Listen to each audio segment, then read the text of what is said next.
te pričam neku priču zanimljivu koja se desila meni ovako u životu i koncom možda počnemo i neki serijal ukoliko vam se to bude svidjelo.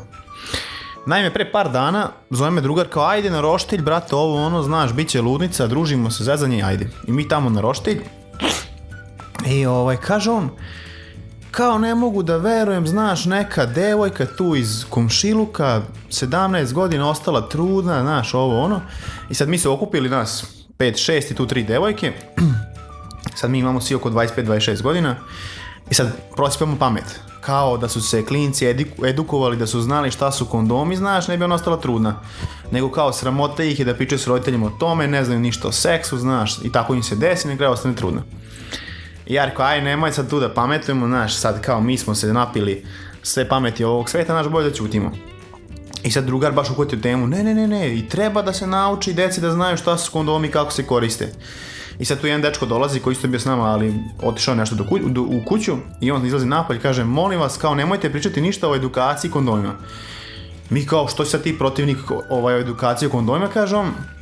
On je humanitarac i tako bavi se svime svačim i kaže, išao je u Afriku, tamo ne znam koju državu, u neko pleme da objašnjava, znaš, kao da edukuje ljude o kondomima. Jer dosta njih ima tamo problema u Africi, znaš, i razne polne bolesti i ovo ono. I kaže on, jako loše mu se iskustvo desilo i kao sad će da nam ispriča šta je bilo, ali kao smiješna je priča. I mi ajde. I kaže on, ništa oni mu rekli, dobit ćeš te pare, ideš kao humanitarac, objašnjaš ljudima šta, kako, kada, to traje 5-6 dana i ajde on pristane. I onda on tamo neko pleme i on i taj prevodilac koji kao njih zna, već je bio par puta, šta ja znam. I sad oni imaju dosta tih problema sa tim zabranjenim brakovima između braća i sestara, ne mogu se kontrolišu, ovo ono. I tako to je. I kaže on, lepo navučite kondom do kraja, znaš, sad kad imate seksualne odnose, znaš, ne možete da ostane, ako ima nekog polnu bolest, nećete dobiti, šta ja znam, žena neće da zatrudni, kao sve super, ovo ono. I on kao prevodilac, ovaj prevodilac se upljivo kao da objasni, znaš, sve to da isprati šta priča i nekako on to ispratio.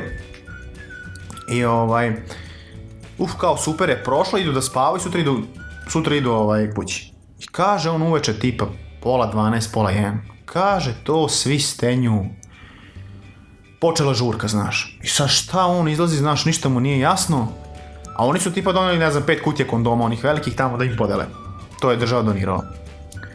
I on gleda, a oni svi uzeli po kondom i navukli ispred kolibe na kapiju.